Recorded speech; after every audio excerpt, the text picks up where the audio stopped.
right, I think we're almost ready to go. Darnell, are you ready to rock and roll? Okay. You guys all good?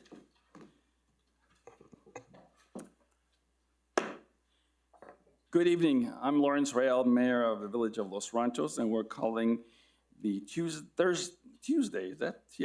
January 20th, 2026 meeting to order. The time is approximately, somebody give me the time, 6:01. Thank you very much. This meeting is streamed on the village website. The public can also participate via Zoom. Instructions and overall public participation guidance is listed on the website and on page 4 of the meeting packet. I will now turn it over to our clerk to provide further instructions. Thank you, Mayor. The Village of Los Ranchos is providing the ability for the public to participate in hybrid meetings. As with any application, digital service, or software, the opportunity for failure can occur. Therefore, the village is not responsible for the inability to connect to the meeting, either by Zoom meeting link or viewing via live stream. The meeting is being recorded and will be available online after the meeting on the village website. Thank you, Madam Clerk. And Madam Clerk, would you please call the roll? Trustee Baldwin is excused. Mayor, she asked that I read a statement. Madam Clerk, please read the statement. I regret being unable to participate in tonight's Board of Trustees meeting. I take my commitment and responsibilities as a trustee very seriously, so it's important that I share why I'm not there for my first meeting. A year ago, I booked a trip with my goddaughter to experience her birth country of India for the first time since she was adopted at the age of 6, a trip that could not be changed. Unfortunately, the start of that trip puts me in an airplane during tonight's meeting, making it impossible to participate, even virtually. Right after the November election, I requested that the January 20th meeting be rescheduled, if possible, to January 15 or 16, so I could participate. While I'm disappointed that the date didn't change, my commitment to being a good trustee for the village is unwavering. I have provided feedback on the meeting packet and look forward to future Board of Trustee meetings. Thank you, Madam Clerk. You may proceed. Trustee Edward? Yes. Trustee Kiefer? Here. Trustee Raynow? Here. Thank you. With that, can we all please stand and join me with the Pledge of Allegiance? I pledge allegiance to the flag of the United States of America and to the republic for which it stands, one nation, under God, indivisible, with liberty and justice for all.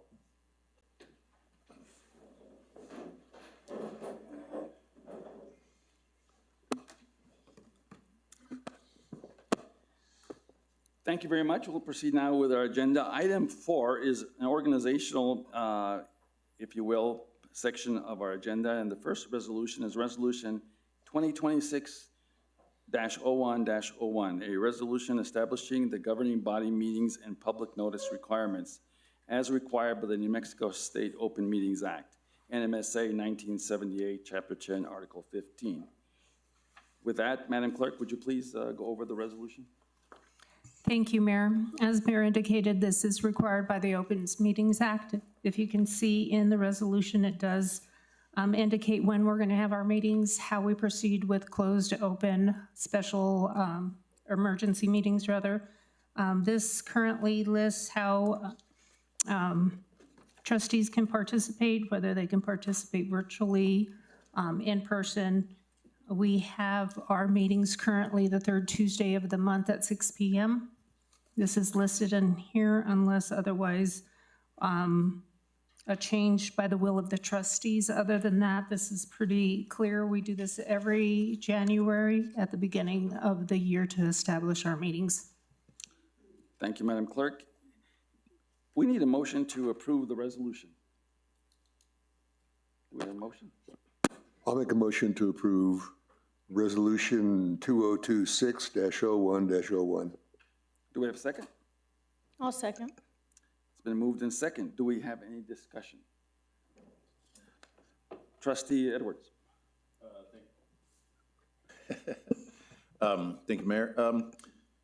So I guess one of the questions I have, because it's a dual hybrid meeting, that either the place or regular meeting somewhere in here, is there a standard Zoom address that should be regularly posted as a practice of this because of the hybrid nature? They brought that up at the Molly meetings in Santa Fe this last week that I attended with Commissioner Baldwin. So, Mayor, Trustees, the Zoom link is published every agenda, and it does vary from meeting to meeting because of the passcode, so we want to ensure that it's secure password for each meeting. But it does indicate that on the agenda, as well as the public participation guideline, which is in the packet and posted on the website. Right, I guess I was just curious to the effect that item number 1, where it says place, it gives a specific address there. Would we also include the specific address of the Zoom?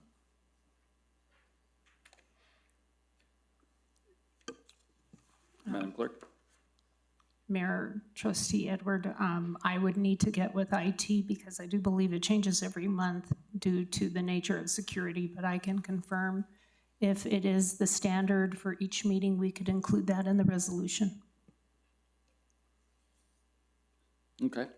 I think the challenge with that, with publishing it, and I do appreciate Trustee Edwards, your interest, because obviously people refer to these documents from time to time.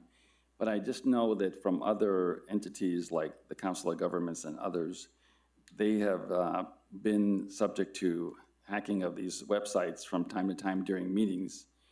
And publishing the data as much as we like to give people, or excuse me, the information, sometimes creates a security issue for the meetings themselves. Mr. Chappell, if to get to Trustee Edwards' point, if we subsequently amended this to include the website, if we feel like we can provide security enough so that we don't get it, so we don't have a problem, we can always come back and amend this resolution during the course of the year. Is that correct? Mayor, I believe that these documents can be amended by proper action of the board even after their adoption. So if it appears that they need changes and amendments, it can be done after the organizational meeting.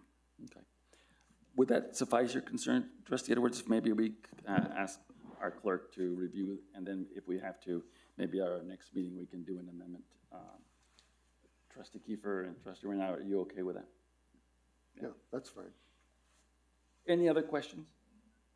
I would pose a question just to the trustees, just for discussion's sake. We have changed, if you will, the time or the date for the meetings from what I understand was the tradition at the village, which was to have the meetings on Wednesdays at 6, if I'm correct.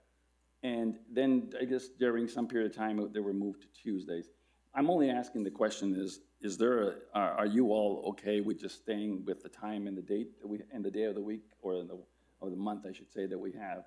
Or would another day work better for you during the week? And I just put it out on the table for conversation. Trustee Renau? I wouldn't have any problem keeping it the way it is right now. Tuesday's fine, and Okay. time of the month is fine as well. Okay. Trustee Kiefer, you good? It works well for me as well. I think the reason it got changed was for the water board. For Trustee Benavides to be able to attend the water board meetings. It conflicted on Wednesdays, which is why it moved to Tuesdays. Very good. Trustee Edwards, you fine with this? I'm fine. Okay.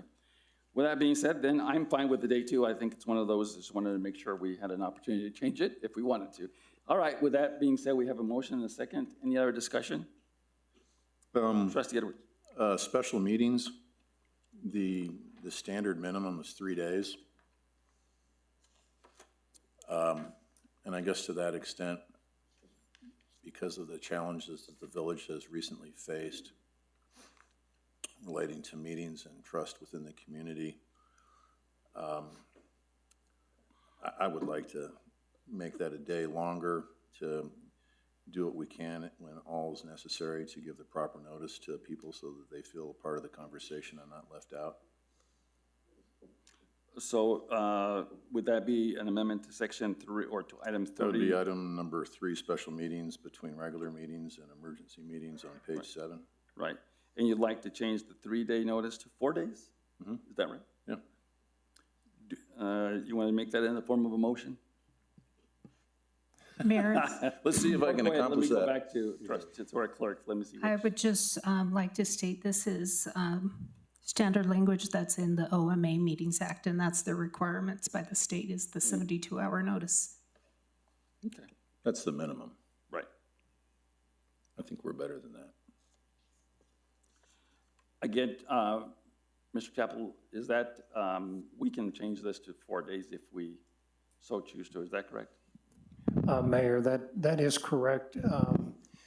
You know, having been through this discussion before, these are the minimum times the village, as a practical matter, can adopt a policy, so to speak, to have 4 days or 5 days, whatever it wants to have. Some of the concern is that if there is a need for special meetings and that kind of thing, it's important for us to comply with the minimum required by statute, and they should have the flexibility to do that, even though that may not be the standard policy. But you can make that change if you would like at a later date. Okay. Trustee Edwards has made a motion in a sense to try and change from 3 to 4. Do we have a second? Trustee Rena? Yeah, I guess I'm, you know, having sat through this group for 2 years, there are times where a special meeting is called because of the immediacy of an issue, and we may not have 4 days, you know, and so the concern that I have then is that we would miss the opportunity to meet in closed session in order to address the issue. You know, so, but that's kind of the general concern that I've got. Okay, do we have a second? I'll make a second for discussion purposes. Oh, Trustee Kiefer? So I agree with Trustee Edwards in the sense that I think, you know, this is bare minimum, and we are better than that. I think we can oblige better than that. You know, to protect kind of what Trustee Reinau is saying, I think there should be some flexibility, and it sounded like, Chapel, that you said we can, in our policy and procedure, say it's 4 days, but if something immediate comes up, state statute allows us under OMA to follow the 3 days. Is that correct, that we can make a best practice for something longer, but if it's an immediate concern, as long as we follow OMA guidelines of the 72 hours, we're compliant with OMA requirements? Mayor and Trustee Kiefer, that is correct. And as Trustee Reinau noted, that sometimes these short notices are very convenient or very necessary to get something in front of, say, a closed session, so that it can then get in front of the board on an open session. So you never know the circumstances under which that shorter time frame would be necessary. So I guess, Trustee Edwards, I would support your amendment with the caveat of allowing both options. I would be open to the idea of having both options if 3 days was for a closed session, which we wouldn't be in front of the public discussing it anyway. And to the effect that there's also emergency meetings which can be conducted within 24 hours. That covers a lot of things. So it's not just a regular meeting versus that of a special meeting. You also have an emergency provision, which provides you very quick access to a meeting. And I think that you're protected on the downside for a very short notice. under the emergency provision. Okay, what's the will of the trustees? I would Trustee have a Wright? problem supporting that. I mean, if sorry? we've got the option, yeah, that's fine. That's fine. So let's make sure we got the verbiage incorrect so that we can include it in this document. So we are basically leaving it as it is and then inserting a note that the village would strive to have a 4-day notice on meetings when appropriate? Is that what you'd like to say? Well, let's just take this weekend as an example. It was a holiday. People are traveling and they don't get a notice. How do you generate a notice with proper notice when a substantial portion of people are out of town? When you have a 3-day holiday, you wouldn't meet that standard or being able to really have the notice be meaningful and accomplish what we want it to accomplish, which is letting people know and then they having the time to actually show up. Madam Clerk, what on that sort of scenario that Trustee Edwards just made, how would you, if you will, deal with a 3-day notice had this happen on a Friday, for example? Mayor, if we're talking a special meeting, it would still be 72 hours as long as it's posted. Regardless of a holiday, we still have to get it posted within 72 hours. Now, in this instance that Trustee Edward is citing, it's a 3-day weekend prior to a regular meeting, and we're establishing that our regular meetings are the 3rd Tuesday of every month, so the public is very well aware of it. But if it's for special meetings, we still need to make the 72-hour requirement. All right, well, I'm trying to get the language in the document that does what you all, I think what I'm hearing, which is you want flexibility. The question then becomes is that we are fine with the 3 days, but that we should strive to at least give the community and the residents a 4-day notice. Is that really your perspective, Trustee Edwards? Yeah, I mean, for me, it's to accomplish several different factors. One, we still have got a problem with trust in the community relative to the violations that the village committed when it came to open meetings.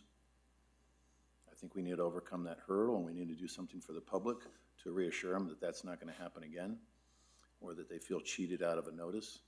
I think that we have practical applications, such as this weekend.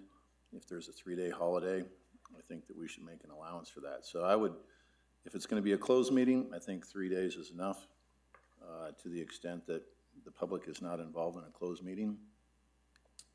And in the case that there's a holiday that occurs in between the two, I think that we need to have that 4-day provision.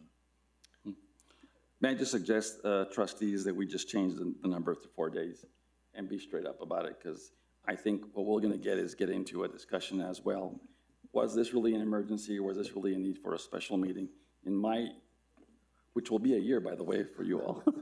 In my year anniversary next month, I think we've had 1 special meeting, maybe 2, that we have actually had and never had any of the folks in the community come up and talk about this. But I do understand that that there's still some concern and some angst out there. So I'd rather just be straight up and say, look, if we want to do 4-day notice, let's just change the number to 4 days, and that way we take the guessing game out of it. I agree. You all okay with that? That's fine. Okay. All right, we have a motion and a second to change the date of 3-day notice to 4 days. All those in favor of the amendment signify by saying aye. Aye. Aye. All opposed? Same sign. All right, we'll go back now to, do we need to do that as a roll call, Madam Clerk?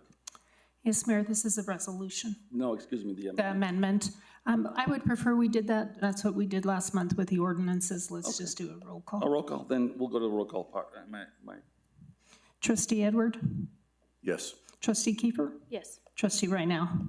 Yes. All right, now we're back on the bill as amended. Any other concerns with the bill? If not, Madam Clerk, to call the roll. Thank you, Mayor. Trustee Edward? Yes. Trustee Kiefer? Yes. Trustee Rydell? Yes. Motion passes 3-0. Thank you very much. We'll move to item B. Item B is nomination and approval.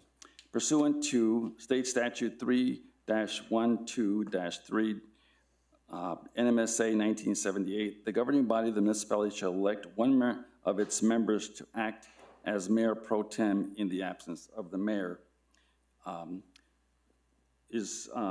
would maybe request the trustees that, having read the item that was read by our clerk related to one of our trustees who's not here today, that we should move to defer this to the February meeting, and so that we have all of the trustees available to make this decision. But that's just a recommendation, because in essence, per the state statute, it really is the trustees that make that decision, not the mayor.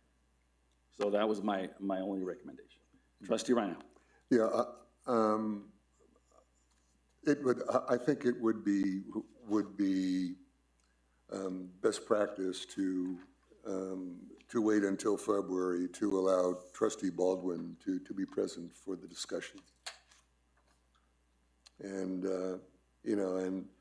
and then be able to have the discussion on the board in order to finalize the mayor pro tem. Is there any concern from any of the trustees? There was an answer. Was there an answer? There was an answer. Oh. Was it voting? All right. With that being said, Madam Clerk, since it's not a resolution, it's an organizational issue, do you find a concern with that as it relates to organization? Or Mr. Chappell? I would defer to Attorney Chappell on this one. Mayor, I think all of these are things that are typically or by statute done in the organizational meeting. Right. And so I think if there is a deferral, like we may have another one, I would suggest the motion be to continue the organizational meeting to deal with that particular issue until the, or to keep the organizational meeting open till that February meeting to make a final decision. So the appropriate motion would be is a continuation of the organizational meeting until the February meeting? For item B. For item B. Trustee Rhino, would you? Yeah, I can make a motion that we continue the organization of the organization meeting of the governing body until the February BOT meeting. Do we have a second? Yeah, I'll second it. It's been moved in second. Any other discussion? Trustee Edwards. I like the idea of everybody being present. The question I have is, do we need to do anything else organizationally to the extent that, I guess this is for Frank, for the pro tem position, correct? That's correct. Do we need to do anything to extend his term another month? Mr. Chappell? Mayor, I'm not, Mayor, and Trustee Edward, I don't know if I'm prepared to answer that one. Most of these positions say, and they serve until their successor is duly qualified. That doesn't appear to be in the Planning and Zoning Commissioner's description. So I don't think it hurts to extend it. I simply don't recall what it says about a mayor pro tem. But to extend that term would certainly be appropriate and would not be a problem. I would say that, just hearing Mr. Chappell in this issue, you all functioned as a board for some time without a mayor and only a mayor pro tem. So I do think that a 30-day extension probably is not the end of the world, and I promise I will show up for that meeting. So if that being said, we have a motion and a second. Trustee Kiefer, any other comments on your part? No. All right, with that being said, all those in favor of the continuation motion signify by saying aye. Aye. Opposed, same sign. Motion carries.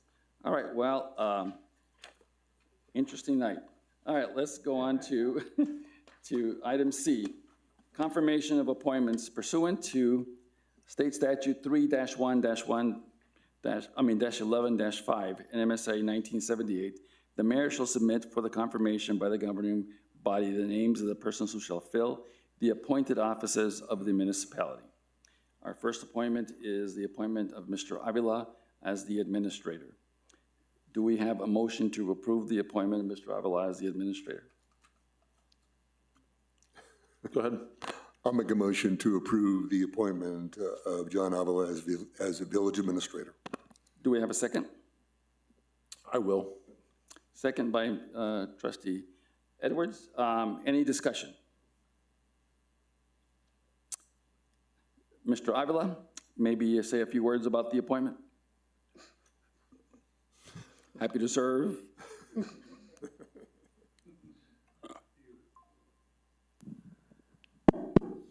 Thank you, I'm happy to serve. A man, a few words. All right. With that being said, Madam Clerk, call the roll. This is an all in favor, Mayor. I'm sorry? We can do an all in favor. Oh, I'm sorry. All right, all those in favor of the appointment signify by saying aye. Aye. Opposed, same sign. Motion, or Mr. Avila is confirmed. The next item is, you have one fan. And I know you paid him to clap. Just kidding. Congratulations. Let's move on to item B, Village Clerk Danielle Cedillo Molina. Is there a motion to approve Ms. Molina as Village Clerk? Motion to approve. Do we have a second? Second. Do we have any discussion? Madam Clerk, would you like to say a few words? Thank you for your confidence in my ability to serve the village of Los Ranchos.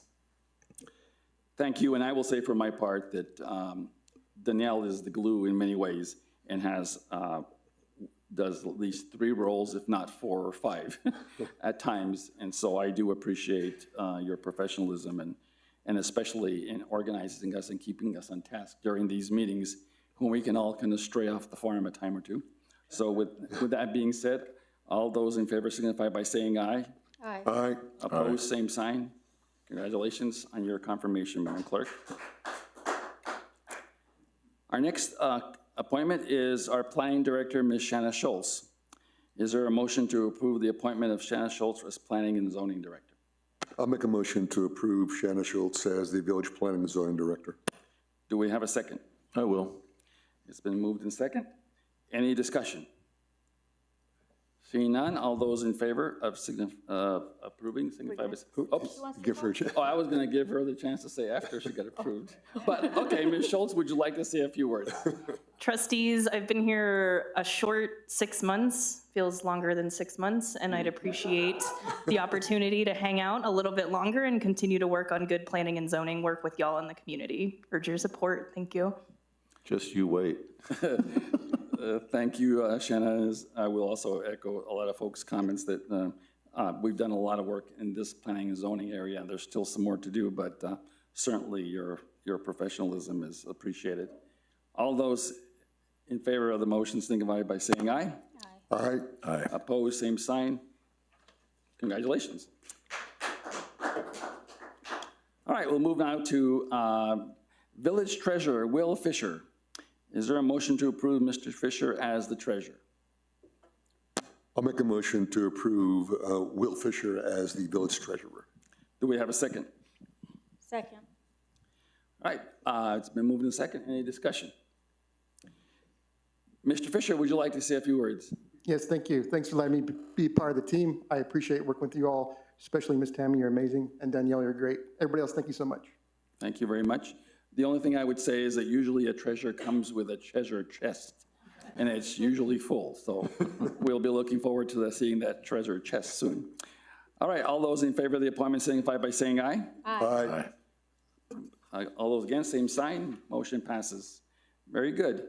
All right, we're going to go now to Resolution 2026-01-02, a resolution adopting the rules of its own proceedings at an organizational meeting pursuant to State Statute 3-12-3 governing body powers and duties. Do we have a motion to approve? Mayor, before we make motion, is this part of the organizational items that we're deferring to February? Mr. Chapel? Mayor, I don't know that I can request this, but I would request that this item be deferred until February.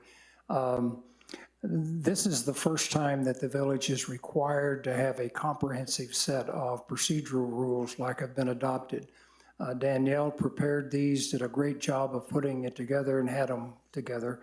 My comments were late, but since in those comments, in working on some issues raised by both Shanna and Danielle, particularly with respect to notices of decisions, those people who are entitled to notice, those who are deemed to have been participating in meetings and those kind of things, I would like to suggest some additional revisions to this to try to deal with those issues and make them more concrete.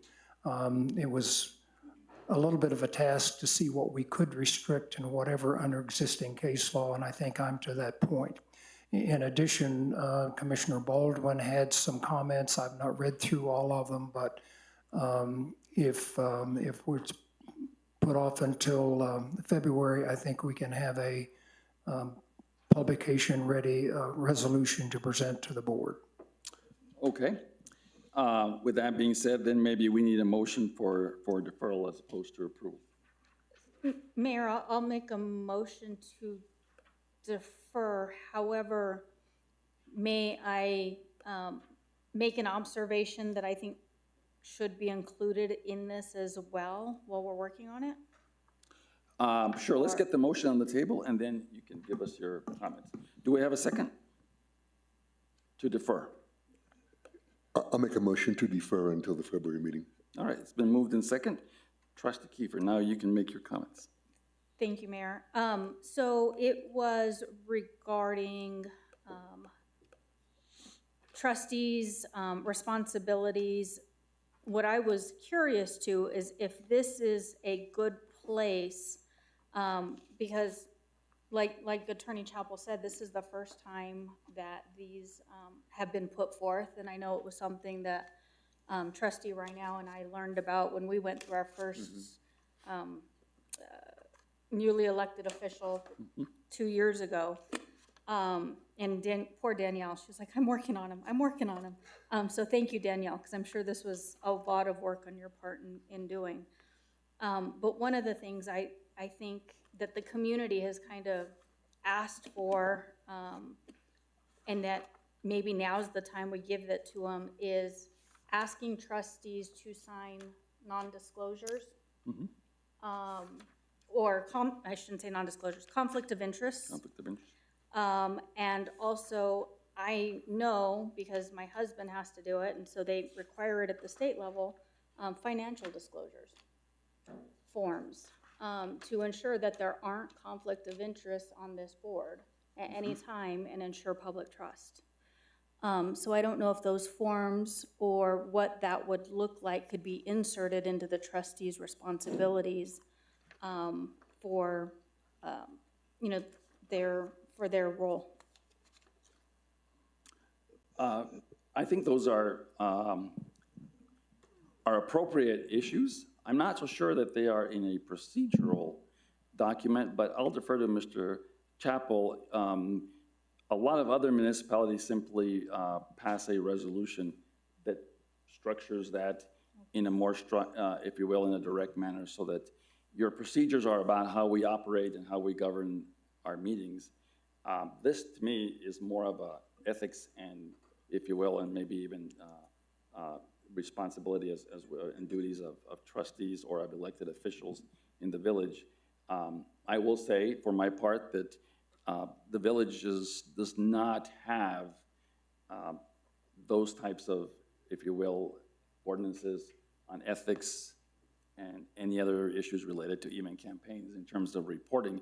And I don't know that we need to go there as in the sense that others have done, but to your point, Trustee Kiefer, I think it would really be appropriate, and I would defer to Mr. Chappell's opinion on this, but that we might want to do something as it relates to, and Madam Clerk, you can chime in as well, that maybe we do a separate ordinance that talks about conflicts of interests and any other matters that we think are appropriate to give the community a sense of that we're all here doing the right thing on behalf of the community and not necessarily doing something that might be self-serving or maybe perceived to be self-serving down the road. But anyway, Mr. Chappell, what's your perspective? Mayor, my thought would be I think the twofold issue there. One was the conflicts of interest, the other was financial disclosure, as I got it. I think that we have the Governmental Conduct Act, which deals specifically with particularly financial issues and related to conflicts of interest. And so we already have one source out there in which that's controlled. Perhaps it makes sense to have some sort of a provision here, maybe not in these rules, but like at the Planning and Zoning Commission, we've already adopted something that indicates that you sign off that you do or do not have a conflict of interest. The rules have changed on conflicts of interest a little bit beginning now, and that if you do have a conflict, then you must actually leave the meeting room and that sort of thing. You can't sit or participate, so it's very clear. As far as financial disclosures are concerned, I think we should be careful with that because this body is a publicly elected body, and those kind of financial disclosures typically don't relate to public elected officials, and ability to serve in that capacity. So I would need to look at that further and understand exactly what Trustee Kiefer is suggesting before really having an opinion on that. But I know there are different rules for publicly elected officials whom the people put in position and those that are hired in administrative or other positions. Mayor, may I interject? We do have our public officials sign and agree to the Governmental Conduct Act when they come in. So a lot of what we're talking about falls under that purview. So I don't know if we want to consider adopting a resolution that's directs to that act or how we wish to go about it, but we can do something of that sort if that's what the body desires. Madam Clerk and trustees, I think I get, and I don't want to speak for Trustee Kiefer, but I will say this. I get a sense of what the issue really is, that the Governmental Conduct Act does set, if you will, the requirements on how we operate as elected officials. But it might be worthwhile to, again, adopt that in a resolution and to ensure that the community has the opportunity to know what's in that act. And perhaps if there's something that we can do or that we might feel it needs to be beyond what the act requires. If I'm not mistaken, Mr. Chappell, under state law, we do have the right to make a state law more stringent, but we can't make it less stringent than what the state has already passed. So in that sort of spirit, we could, if there was a need to do something. So may I suggest that maybe we look at that and not necessarily include, and we do have it 30 days, right? Because we did, if this deferral goes, we can have the next 30 days and perhaps seeing if this is the appropriate place for this additional language or if maybe we do a separate, but I will defer to you, Trustee Kiefer. Mayor, thank you. I agree with your sentiments. To me, the Governmental Conduct Act is written at a 30,000-foot level. And there were a lot of people in the public over the last couple years that got to hear the argument of, I'm not conflicted under the Governmental Conduct Act, so I can still participate. It doesn't matter that, I'm not gonna get into it, but there was a lot of debate with you many, many times on, I'm not conflicted, you are conflicted, I'm not conflicted. So I think we need, in the spirit of working for the residents, something that the residents can say, yes, if you earn money from X person that has a contract with the village, you are conflicted, period. Like, there is no subject to your opinion, your thoughts, and it's not, well, my attorney said, your attorney said, you know. I think we need to bring it down to a practical local level for the protections of the community. And I guess I'm also a little struck by why and I hate to keep using my husband as an example, but it's a great example. A state employee has to provide all of his financial information, investments, things of that sort, to ensure that he's not going in and doing contracts with people that would then benefit us personally. And how we as a local municipality can't set such structures. So I guess I'm just trying, so I'm more than happy, Attorney Chappell, to kind of show you what we've had to do that the state requires, to maybe look at that and kind of tweak it to just making sure that we all, again, are not self-serving our own interests and we're looking out for the better of the community. Mr. Chappell? Mayor and Trustee Kiefer,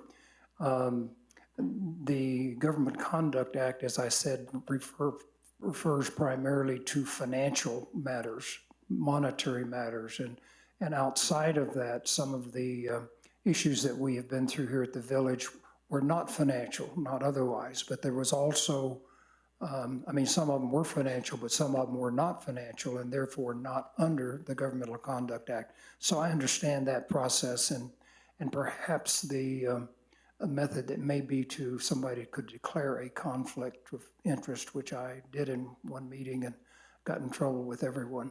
But so I understand that. But we'd have to look carefully. For instance, what you're suggesting about financial disclosures is something that is not required for all the state legislators and senators and people like that. So I don't know what the difference in test is, except as elected officials, you would be in that same category.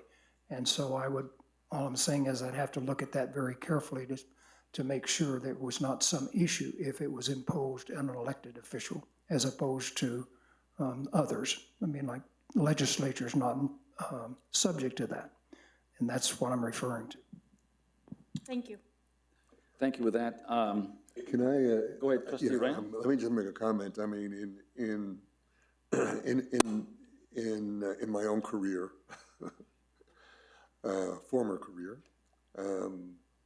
these kinds of issues came up all the time, especially if we're going after, you know, contracts or grants. And I certainly understand what Trustee Kiefer is talking about, and what we ended up doing within the organization that I was in is that we had a kind of a formal code of ethics that each of us were signatory to, that became part of our file, became part of our personnel file.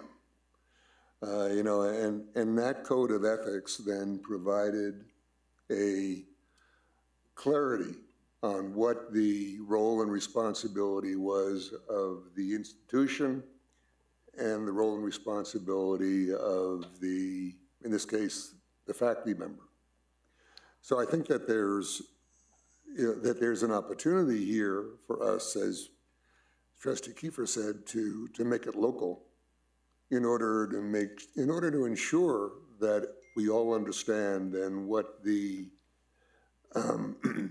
what constitutes conflict of interest, what constitutes any kind of benefit that may come to a member of the board. So in that case, I mean, I'd certainly go ahead and recommend that we explore it further, but I think kind of quote unquote making it local, I think might be a very good idea. Especially since we are a small community and people have relationships all over the place. And so I think it's an important step for us to be able to be, you know, totally upfront about it. All right, thank you very much for that. The only other comment, go ahead, Trustee, I'm sorry, Trustee Edwards, you're up. Go ahead. No, go ahead. So ethics for me works if your compass works. And I think there's a lot of broken compasses in the world. And I think that what Trustee Kiefer was kind of alluding to, there's this aspect of a he said, she said sort of a story that we get caught up in when it comes to the conflicts of interest. And I'm glad that you brought up the aspect of what you've been expected to do in your career and your husband's career. In my career, in insurance and real estate, and those, we have to disclose those conflicts because there's been so much litigation and so many people have been screwed. And people don't want that. To the degree that we can add a greater degree of clarity and standard, you know, what is the measured standard? And I don't know if we can put that in the document, Mr. Chappell, or not, but I think making something measurable makes it very objective, and it steals away that he said, she said situation. Mayor and Trustee Edward, I concur, and of course, in my business, you know, I got to do so many hours of ethical stuff every CLE every year, so they emphasize that. My view of that would be that it takes some work to figure out that standard and how it can be applied. And certainly I'm great with the village going in that direction. I'm not certain that I, and maybe Danielle and whoever else is working on it, can come up with an acceptable standard and procedure to go into these operating procedures by February, and I think we need to get them in effect in February. So that might be a separate project if Mayor or someone wants to assign that, to see if we can tighten up the ethical and the conflicts of interest kind of things that we need to deal with here at the village. Certainly, I always think it's a good idea. I just don't think it can be done in the context of what we are and come up with, or doing, and come up with a correct answer. Yeah. And Mayor and Bill, let me just clarify, this is a living document, correct? I'm sorry? This is a living document, right? It is as well. Okay. Or anything that would be attached to or referenced in. I think anything we can do to strengthen it up. And when I was in Santa Fe last week for the newly elected officials and the leadership, you know, the standard of care that I should be bearing for everybody as they are, to what degree does it benefit me to a greater degree than somebody else, such that other people are put at a disadvantage? If I own 100 shares of Verizon stock and there's going to be a new cell phone tower in the neighborhood, is that a conflict of interest? You know, I don't know. That could be a real conflict of interest, but you know, 100 shares of Verizon is probably not going to see a halfpenny difference in that going in or not going in. Yeah. Well, Mayor and Trustee Edwards, I'm not even concerned about those kind of things in this discussion. I'm simply talking about whether that should be in a quote procedural operations procedure, as perhaps in a separate ethics resolution or something that the village takes on as a separate matter with not only procedural but substantive qualities to it. Okay. And I would say, trustees, on that point, that's why I was suggesting that maybe we do something separate. This is a procedural document that we've got to add, but I do think, look, I think there's, and Trustee Edwards, before I forget, welcome to the board as your first meeting. But in many ways, you have probably a fresh set of ears, as they say, in politics, because you've been out beating the community in terms of beating the streets and visiting with lots of community members. And of course, we all do with our respective roles. But, and you may have heard a lot more than maybe they've told us, but I do think that the getting to a ethics and conduct, if you will, a resolution of sorts would be appropriate. But how about we do this? How about we're going to basically defer this. Let's work on the policies of the procedural pieces, and let's agree that we can come up with a document that we can work on. The last thing I would say, and this is really, I think, more important for the public, I also just want to make sure that look, conflicts of interest can work both ways as well. And that is, they can be used as tools to disqualify folks that actually have conflicts, and that's appropriate. But as they say, all these things, sometimes a conflict is in the eye of the beholder. Who, in your example, Trustee Edwards, if there was a cell tower in our community and you had that many shares, I don't want that to become the tool that divides us even more, because they can be divisive. Yeah. And I think you appreciate that.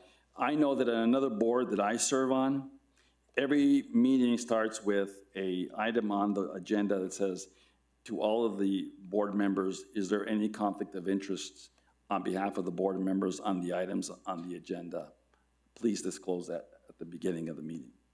And so that may be another way for us to deal with that on a meeting-by-meeting basis. But look, we're elected officials that are in the community all day long, all week long. And so that doesn't mean that this will cover us completely, but I think it also shows the good faith that we're trying to get to. So with that being said, shall we have a motion to defer this item. Do we need to do a roll call here, Madam Clerk? Yes. The resolution? So we have a motion to defer in a second. So Trustee Edward, Yes. Trustee Kiefer, Yes. Trustee Raynaud. Yes, Motion to defer passes 3-0. And this will be to defer to the next meeting, is that correct, Madam Clerk? Yes, Mayor, caveat to that, All right, February meeting. very good. Well, we'll move on to item number 5, general public comment. Only those participants who signed up prior to the meeting can speak on topics that do not appear on the agenda under public comment and will be given 3 minutes. To be fair to others waiting to speak, a timekeeper will make an announcement when the allotted time is up. Therefore, it is important to keep your comments short and plan on making your points as quickly as possible. No action can occur on these items. If you have questions, please feel free to contact our staff during business hours. Danielle, please proceed by calling up the individuals that have signed up for public comment. Thank you, Mayor. Before we begin general public comment, please note that comments on any active planning or zoning applications or applications still within their appeal period are not permitted. These items are or may become quasi-judicial and can only be discussed through the formal hearing process to ensure fairness and due process. The Director of Planning and Zoning may interrupt public comment to advise the speaker if their remarks fall within a quasi-judicial case. And with that, we're going to call our first individual, Ms. Drew. Good evening. I'm Drew Talia Pietra, 312 Nuevo Hacienda Lane, Northwest. I am up here to talk about the restriping on 4th. You cannot see the new stripes if you're heading southbound on 4th. People are driving all over the road. I had someone almost hit me from the left side coming down where they thought there was a lane, but there was a car coming towards them, and they almost hit me. They drive down the hashed marks. They drive everywhere but the lanes because you cannot see them. All you see is the eradicated marks. Can't see the white stripes. So either we need to put some reflective beads or something on those so people know where to drive. Please. Thank you. And welcome to all of the new trustees, the old trustees, the mayor, and everybody else. Thank you. Thank you. Thank you. With that, Mr. Henry Schonard. Please state your name and address for the record, and you have 3 minutes. Henry Schonard, 6603 Elwood Drive, Northwest. I just want to invite you, Mayor and trustees, to the February meeting of the Los Ranchos Elementary Community School Council. Our new representative on the Albuquerque APS Board of Trustees is going to be there, and it's just a good thing if you could possibly make it. Again, February 18th, Wednesday, and it's at 4:30, and it's in the main building. So And welcome, newbies. And thank you for doing what you do. Thanks, Harry. By the way, nice haircut. Thank you, Henry. Mr. David Montoya?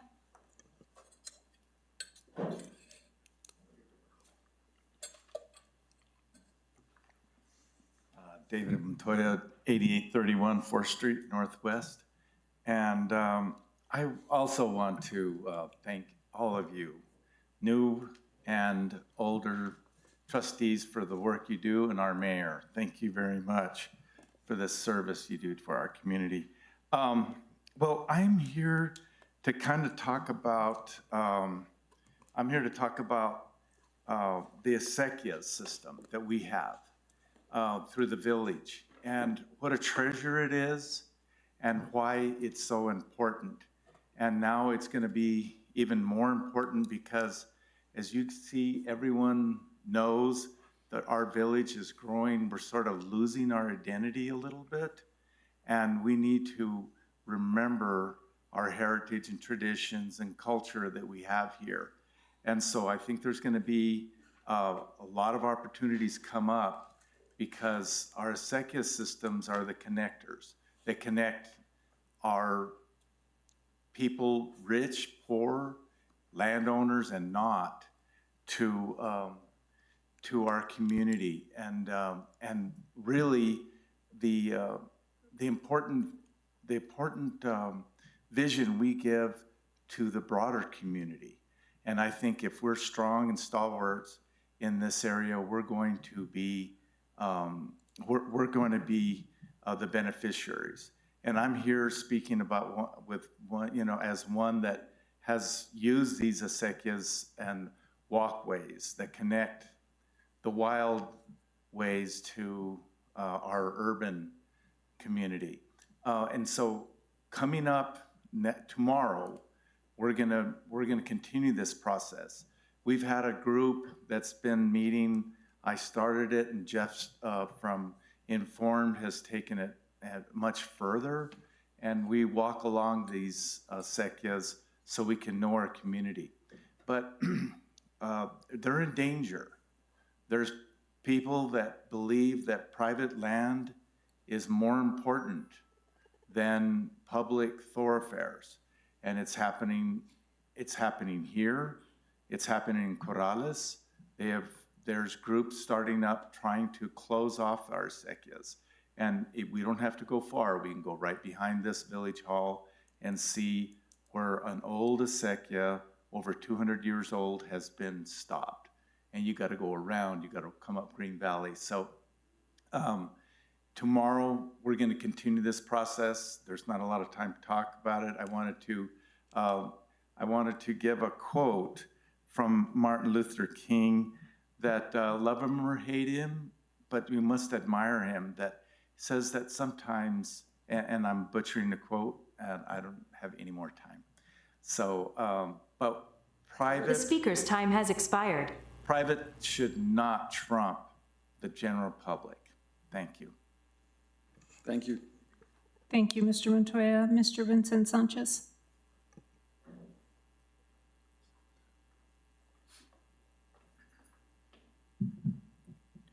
Hello. Excuse me. Vincent Sanchez, 6802 Rio Grande. I look forward to the inputs of the new trustees, as they both have been influential in providing good discussion, whether it be in favor or opposition to issues during planning and zoning meetings I have attended. My hope for the start of this new year is that all of us here listening at home, here or listening at home, become more familiar with village code, master plans, and quasi-judicial happenings in our community. Local government is the place where we, the citizens, can make the largest impacts. I plead to the citizens of Los Ranchos to come sit in. It takes time to understand the flow and how all of this works.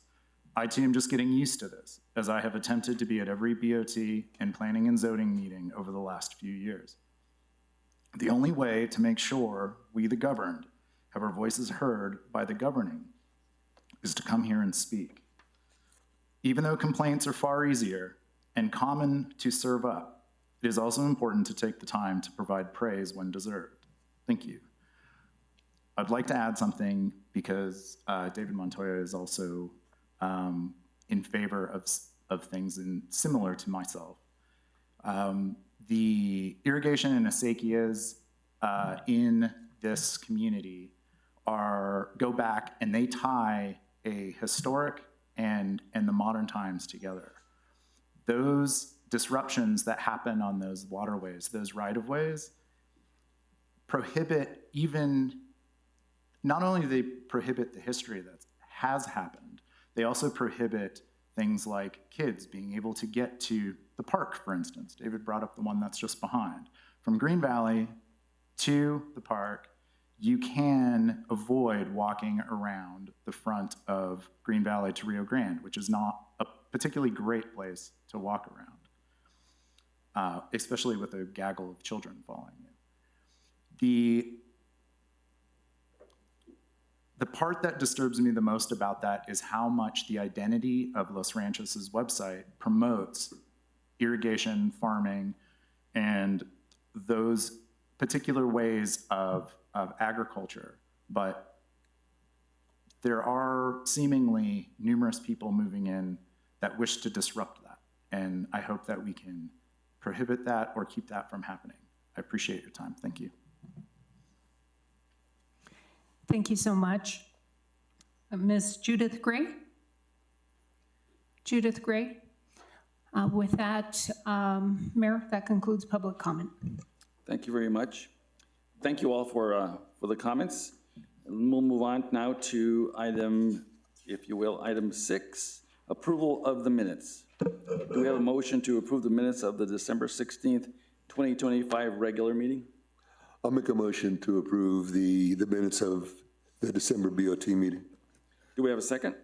I'll second. Any discussion, any corrections to the amendment?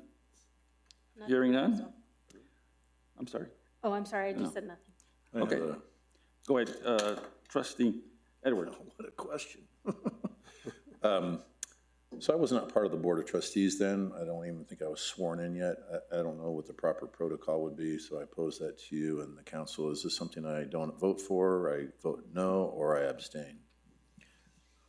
Mr. Chappell.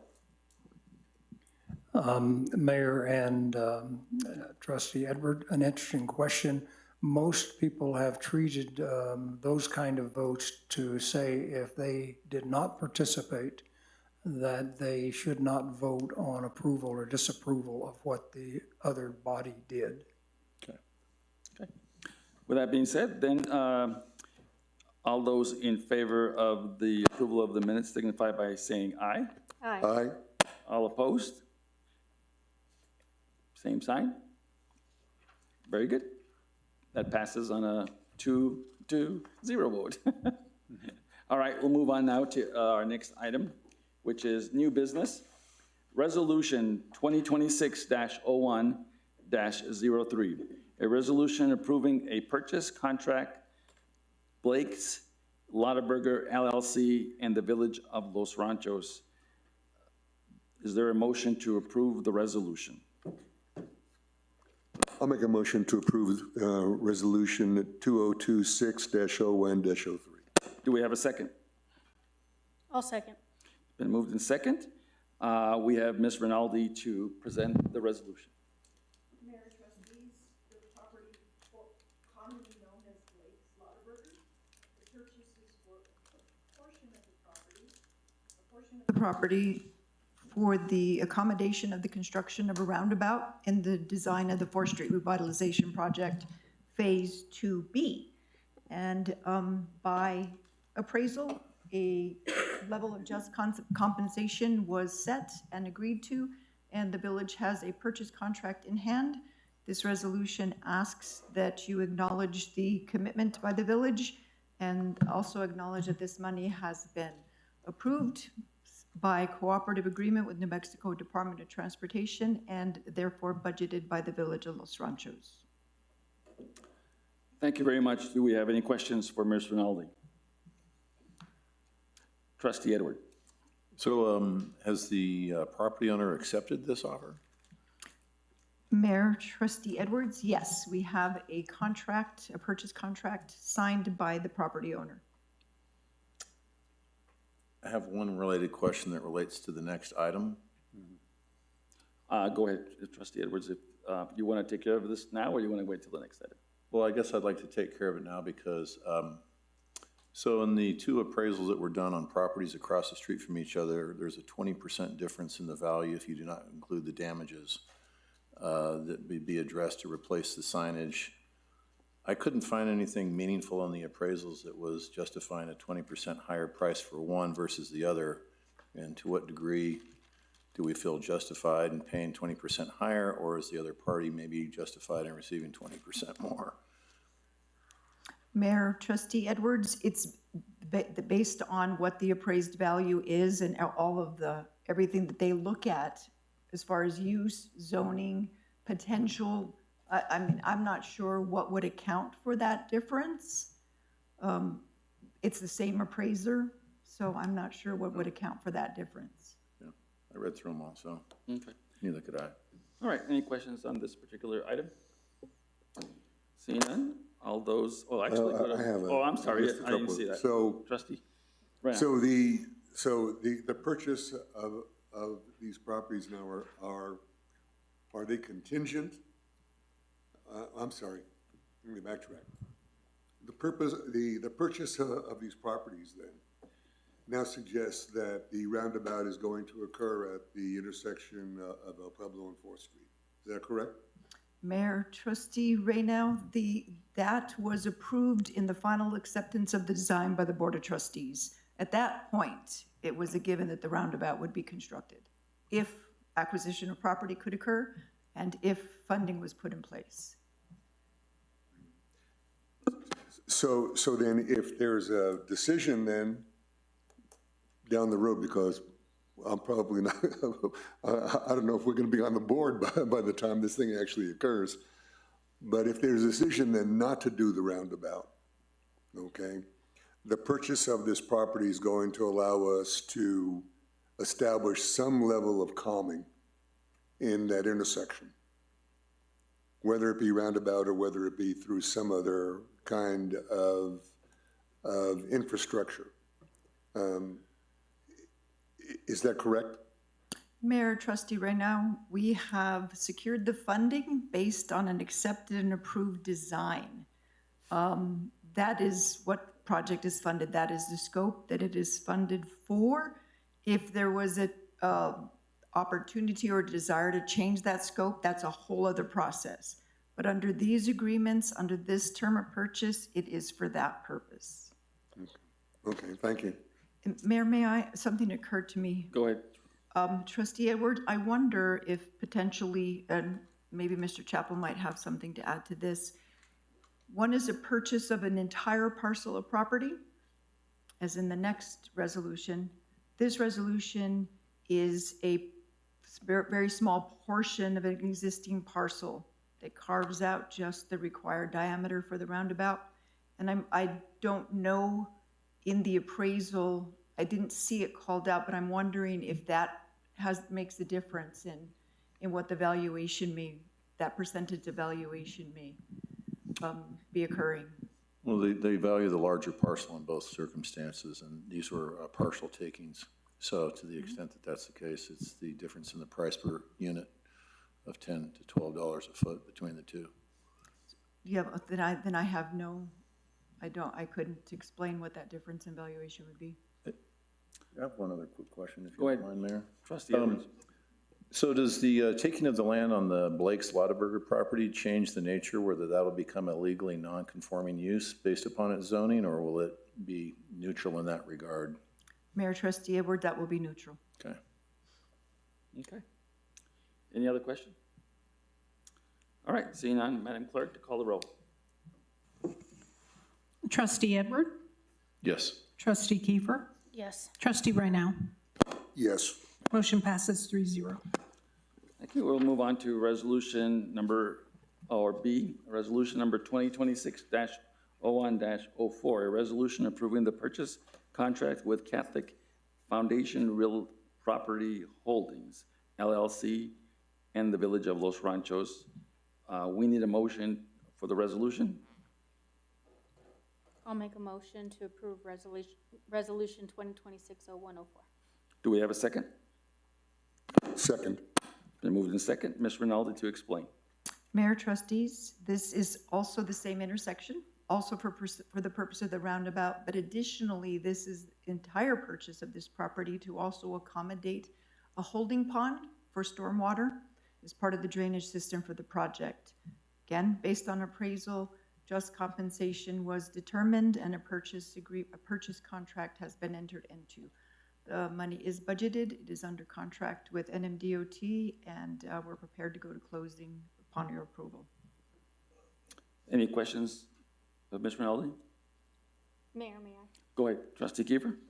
So I have one correction to be made in the resolution on the first whereas. It says parcel located at the southwest corner. I think that should be northwest. That is correct. And then my question, Maria, would be the holding pond. Is that going to be a external holding pond or will it be underground? And I guess I'm just thinking from a mosquito breeding, point of view. Mayor, Trustee Kiefer, so this project will construct it's a surface pond. This is not an underground facility like a purchase that will come to you in the very near future, hopefully. So there'll be surface water, but if you come to my office, you can see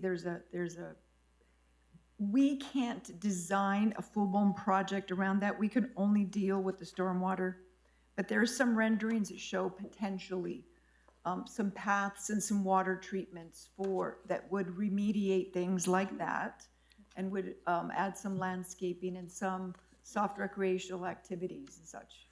Okay. But so all of that is then up to the village to determine how to deal with that, but this project will install the stormwater pond. Will it also include the other design elements? No, it's just the pond. Correct. Okay, thank you. Trustee Edward? So who's going to own and control the pond, keep it cleaned up? Is it going to be a MAFCA? Is it going to be Los Ranchos? Mayor, Trustee Edwards, it will be a facility belonging to the Village of Los Ranchos. It will deal with stormwater from our jurisdiction, Okay. specifically off the project. And did we do any sort of dual use purpose where there's a lot of flood control facilities that also serve as a park in terms of it being a green space? Is that what you were kind of alluding to earlier? Mayor, Trustee Edwards, that's exactly the point. The opportunity to create any sort of amenity or additional facility is now afforded because this is a purchase of this project. Okay. All right. Thank you. Thank you, All Mayor. right, any other questions? Trustee Reyna?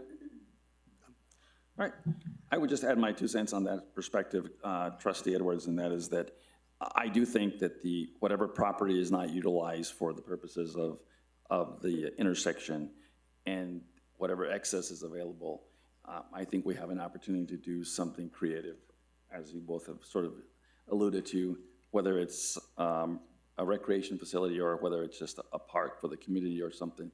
But I do think that that this is a great opportunity to do that. And I would also add that, Ms. Rinaldi, the funds for both of these purchases are the funds, the federal funds. Is that correct, Madam?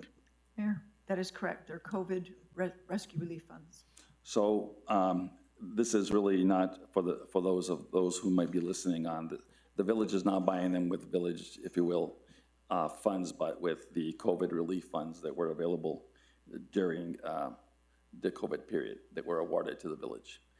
But with that said, Madam Clerk, to call the roll. Trustee Edward? Yes. Trustee Kiefer? Yes. Trustee Reinao? Yes. Motion passes 3-0. Madam Clerk, did we need an amendment to the correction? I'm sorry, I should have asked prior. Or is that just because it's a typo? I think I can make that without an amendment. It was just a simple, we're changing it from northwest to southwest. Is that correct? Southwest to northwest. The Northwest. Okay, got that. Thank you. All right, we're in item number 8, Chief Financial Officers and Administrators Report. I will now defer to our CFO, Ms. Tammy Silva, to give us the December cash report. Thank you, Mayor and Trustees. Before you is the December 31st, 2025 cash report. We have an ending cash balance of $14,891,158.27. This is an increase for the month of $267,483.83. And we have a current year-to-date excess of revenue over expenditures of $583,708.44. There are a few significant expenditures listed here. There were no unusual items to note during the month. I will note that this is the mid-year cash report that we are looking at, so we are halfway through the fiscal year. With this, I also did a complete comprehensive review of all of the line items to ensure that based on the current revenue and current spending through the halfway point at the fiscal year, that we are still on track and everything is looking good for what we have budgeted. Thank you, Madam CFO. Do we have any questions on this report? Trustee Edwards, wait a minute, excuse me, Trustee Renovich? Excuse me, Trustee Edwards. Go ahead, Trustee Edwards. So the cleanup, the $8,900 for the property, I guess it was a property hoarder. It's my understanding that we've paid to get a lot of properties cleaned up. To what extent is that a lienable expenditure if it, at some point in the process? Trustee Edwards, they are lienable, if you will, and I'll defer to our administrator. He can talk to you about this particular issue, and or Ms. Schultz. Actually, Ms. Schultz can probably give us the details since it falls under her department. Sorry about that, John. Go ahead. Mayor Rael, Trustee Edward, this property is a little bit complicated because of the mortgage associated with it. So generally, yes, we could place a municipal lien on a property to recover the costs. We can't do that with this one. We are engaged with a law firm who is going to attempt to recover these funds as a part of the ongoing litigation and the injunction that the village currently has in place against the property. We are in conversation with the bank who is seeking to foreclose on the property and would recover the funds at that time. So it's kind of a yes and no answer to your question. Yes, the typical route is a municipal lien. This one's a little complicated because of the mortgage associated with it, and it is also under active litigation at the moment, so I maybe will not say any further on it. Wouldn't we just take a second or third position? Mayor. Mr. Chapel. Mayor and Trustee Edward, the problem with this is that when the in the shakeup where all of the Fannie Mae mortgages were taken over and transferred to a trustee, that statute prohibited the addition of any liens on any property taken that was held in trust. So this is a property for which we cannot get a municipal lien because it is one of the trust properties for which these kind of liens are prohibited. So we're still trying to work out the issues. The attorney that's handling the foreclosure for the village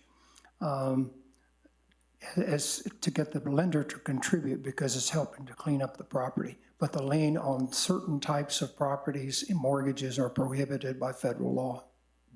Is it a standard procedure that when a property reaches a certain state and we have to do this, that by default we automatically do place a lien on the property, or is this a case-by-case basis? And typically, the ones that I've did, when we make the expenditure and have pass the resolution that allows it, whatever, then the lien is filed as soon as the work is done. This particular one, the prohibition never expires, so that's the problem. Okay. And I bring this up because when I was campaigning, the number of people who are firecracker hot about this sort of stuff is pretty high. Very good. Okay.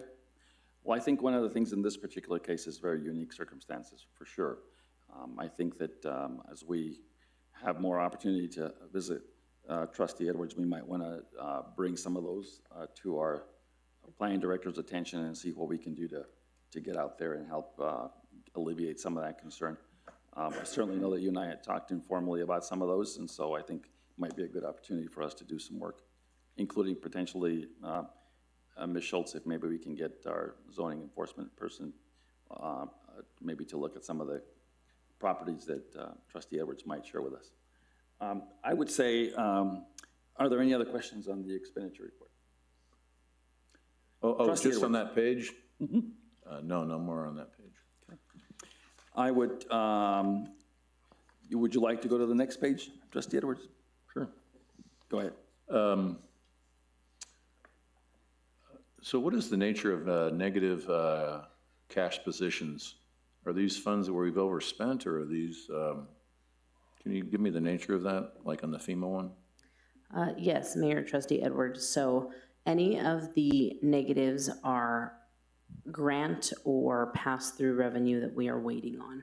So for the FEMA one, that is a grant that we are reimbursed for. We're waiting on the last reimbursement. Okay. And then that will zero out. Same thing with the 311, 312 accounts. Those are for capital appropriations. Those tend to span multiple years.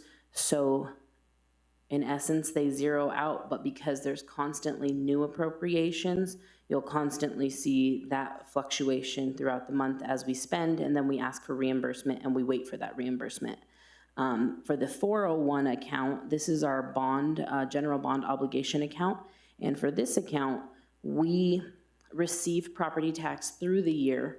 However, we make our bond payments prior to that tax coming in. So you'll see a negative there, but by the end of the year, once we've collected all the property tax, that will again zero out. If we have not collected enough property tax in that fund, then the 410 account right below it, which is the reserve, that is where some of that will be moved up to zero out that account if needed. Do we have to do that? Because that would constitute, what is the interest rate on that? That would be maybe $10,000 or $12,000 a year? I'm sorry, Mayor Trustee Edward, the interest rate on which? Is that an actual physical transaction, or is that just a paper transaction? This is just a paper transaction. The actual amount is paid when due. Okay, any other questions? Trustees, I would just want to take a few minutes here to say thank you to Ms. Silva. As you all know, Ms. Silva has decided to do something different, and well, I shouldn't say different, go someplace else. And I will tell you, in my tenure of public service, and in particular here working with the village with Ms. Silva for the last year, I will tell you, you won't find a more dedicated public servant than Tammy, and she's done a tremendous job. We're very sad to see Tammy leave, but we also really are happy for her to have some new experiences and some new challenges, personal and otherwise. But Tammy, thank you so much for what you have done for the village over your 7 years of being here. Is that right? 7 years, Tammy? And the work that you performed. Again, my tenure with you was a year, but I know that you're certainly going to be missed for sure. And I also will tell you, look, this is the nature of Ms. Silva and her dedication to the community, and that is that her last full day of service was actually at the end of December. However, she agreed to work with us on a part-time basis and help us through the month of January, as we have now been out advertising for someone to almost fill her shoes. And so please let all of you know that we've got some good candidates, and Ms. Silva has agreed to not only help us with the interviewing for the good candidates, but also to help the individuals that we might select through a training program to help them get up to speed. And so, Tammy, I will tell you that thank you so much for that. Thank you for your dedication, and thank you for your service to this community. And I would, if you will, turn it over to the trustees if they'd like to say a few words. Mayor, if you don't Trustee mind. Kiefer. I know I was very disheartened and upset when I learned that Tammy was leaving the village. You know, her and Danielle were the backbone of the village, and we've seen a lot of turnover. And the turnover does concern me quite a bit. I'm really looking eyes wide open into this next year to kind of see what's going on and why things may be happening. Because the awards that you won, Tammy, you know, from the state auditor's office, the recognition that you've received, and to know that we had that expertise here. I'm happy for you and in your new adventures, but selfishly, I would have loved to hold you back and keep you here because you're that good. Thank you very much, Trustee Kiefer. Trustee Rao? Well,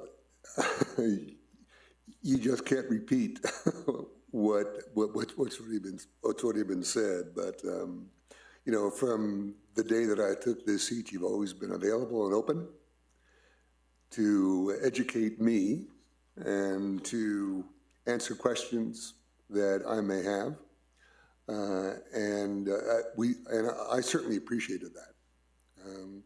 It was, you know, it was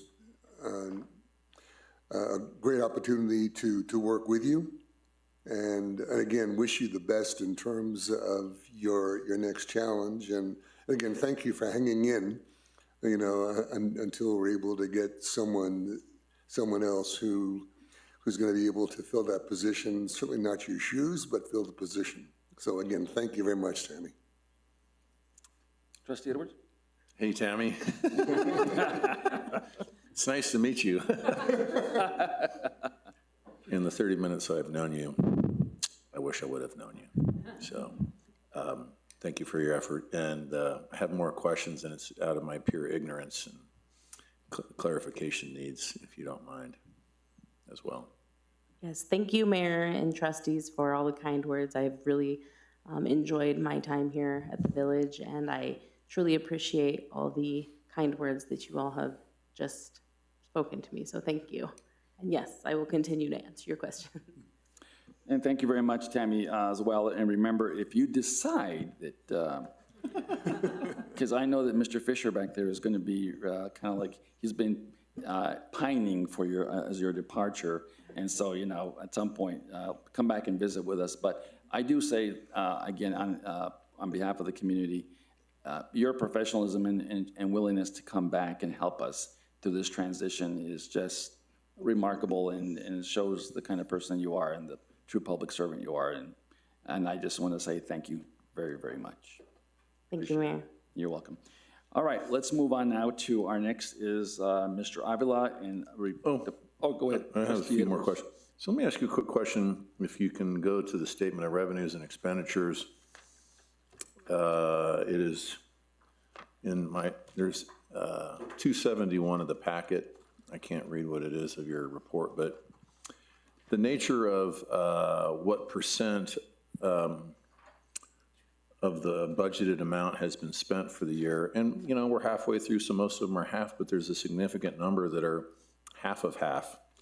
Is there something unique about that line item that we would have spent so little? Is there like a back end towards the end of the year type loading we should expect for that sort of a line item? So Mayor, Trustee Edward, yes, some of these items will not happen until the spring due to weather. So there are some reasons why some of them are not at 50%, and that would be because there are some items that'll be coming up and will be spent here through the last 6 months. Okay. With some, is there one specific one, or are there specific ones? Judicial, there's one where we only spent 26%. We've got another one where planning and zoning, I think, is at 30. And we've got agricultural enterprise 25, so that would make sense for that one. Those were significantly below the norm. And on the judicial, I was wondering, do we have some sort of a legal case? I noticed later in the finances, there's some expenditures made where there's a suit between Bank of New York and the Village of Los Ranchos I don't know anything about. There is another professional services, Chase Inc. versus the Village of Los Ranchos. I don't know if those are tied in with that. So Mayor and Trustee Edward, so for the judicial, that's just for the municipal court here. That fluctuates based on the amount of the sessions that we have and items brought before the courts. And so that is always budgeted for a certain amount of hours and potential sessions, and depending on what's going on in the village, that may fluctuate as well, or we may not reach the full 100% of what we budgeted.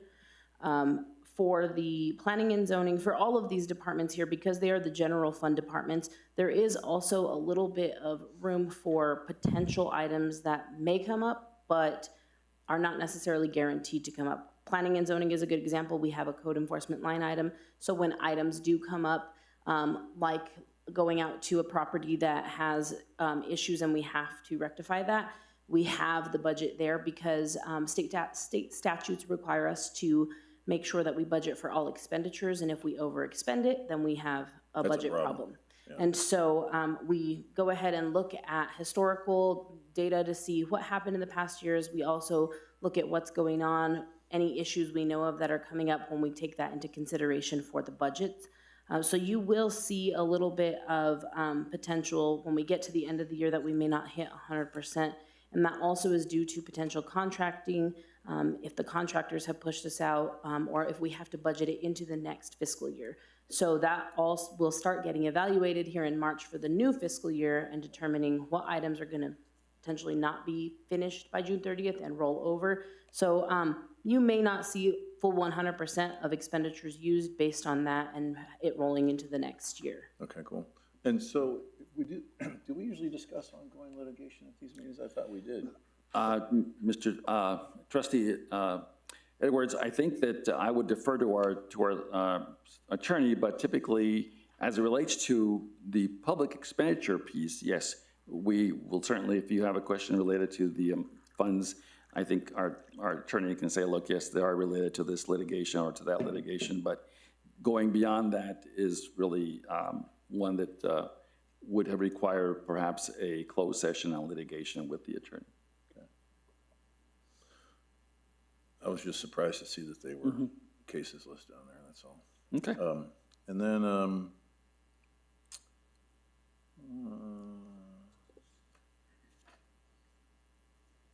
just looking through my notes here, sorry. I think it's that chair. What do you guys think? That squeaky chair over there, man, shut that guy up. Chair, that's it, that's it. Anyway, go ahead. I think that's about it. All right. Let me just, I think that's it. Thank you. All right, thank you very much. Tammy, again, thank you so much for your help. All right, Mr. Avila. Board of Trustees, Mr. Mayor. In the report here, the first item I just want to point out, we had a groundbreaking at Old Village Hall. This was to mark what will be the last portion of the redevelopment there at that property. So when this grant started, that was the property selected, but the community found that it basically did not fit, and frankly, did not fit the footprint that was allowed there to go ahead and use these recovery funds, which was about $1.25 million, and the project there was inching up to about $2 million. They gave us their feedback. We were allowed to use some of that funds at the Del Norte open space, and so we've been doing some corrections out there and some mitigation. But this project is going forward now, so that the final piece is the reconstruction of the building, so that there will be a facility that can be used. Excuse me. And it will fit what the community wants. We had traffic improvements out there. We had a crosswalk, speed humps, parking was increased. So those things that the community wanted are in place at that site. And then we've actually have encumbered the rest of the grant funding for the projects that are mitigating the Del Norte open space. So this project is moving ahead. It'll be completed by its due date, which is the end of fiscal year, June. This first part will stand out here in our local community, and then we'll be working on the other project in the Del Norte open space. So I wanted to point that out, and make sure that the community knows what was being done with their funds, and that we did follow their wants and needs on that. The Water Trust Board applications going in this week, and those are for two purposes. One, to work on irrigation at the Del Norte open space, and then the other one is for drainage in the village. So those are two different applications, two different programs under the Water Trust Board, and hopefully we'll have those. Takes about a year out before we find out and can start planning with those funds. Excuse me. So I did want to point those out. We have MAP and co-op coming up here in March, and that's been a regular process between Maria and Keenan, our Public Works, to identify the streets that are necessary. That's under the co-op process. And then we have a MAP process where we've just started looking at Rio Grande restructure. And that's just on that first piece. And then there'll be another application, perhaps, that would be getting some assistance on 4th Street and using those funds. But did want to point that out, and that's coming up for us here in March. We do have a grant that has gone through a few different, let's just say, deadlines with the electrical vehicle charging station. But we're in the process here of finalizing that. We do have the grant applied to us, it's awarded, and now we have to get the equipment in place, and that gives us a short deadline by again, June 30th, 26. There is some flexibility in extending that because the state has their deadline actually on the 28th of June. So they've said if it's really getting rough, we'll allow some application for extensions. So, we're also working on that. In the public, public safety, I don't have all the data there. I was a little late getting that for this report and putting it together. This is where Fred used to help us out and get that done, and he's still helping us out doing a couple of things. So we're lucky in that regard. In Public Works, I want to point out that these are expenses for trees. And I know it's been an issue as far as the different trees, specifically on 4th Street and how we deal with them. So you see the costs here associated. And what's been brought up before is there a program, is there a formalized program to make sure that we're taking care of our trees? There is one. I don't know whether or not we'll use that program. It's Tree City USA, but basically it's a structured way to make sure you're putting in the work behind keeping your trees. And it's a yearly process where you're accounting for that and making sure that the public knows what's going on with that and that you have a strong support for keeping your trees in that particular municipality. So I want to make sure that's pointed out as well. We do have new folks over at the Ag Center, and they are busy planning what will be happening next year and then going forward. And so they've been working on that and closing out grants. So doing a real good job there, and we'll hope to see them here at Board of Trustees meeting soon to present. So I just want to make sure that they're pointing that out. And with that, I'll ask Stan for any questions. Any questions of Mr. Avila? I do. Trustee Edwards. Well, it's kind of a question to Mr. Avila and all of the staff, and I appreciate all the work everybody does. I'm sorry to bring up last week, but the New Mexico Municipal League, I thought, did a really good job of expanding my knowledge that they are a great resource, and they really push this, that they offer a lot of classes for all the people that we would find that are referenced in our in the agenda, finance people, yourself, Danielle, on training programs and for the elected leaders to become a sharper tool for our community. And I don't know how well we utilize those or leverage those, encourage people to go. I'm so glad I went to that event. So I'm just kind of throwing it out to you, John, because you just finished yours and you're kind of up here, and then Danielle and the mayor, of course, if you could kind of expound on that. Well, let me start by, we do use the municipal league fairly often for not only just training, but just general advice and guidance on issues that may come up.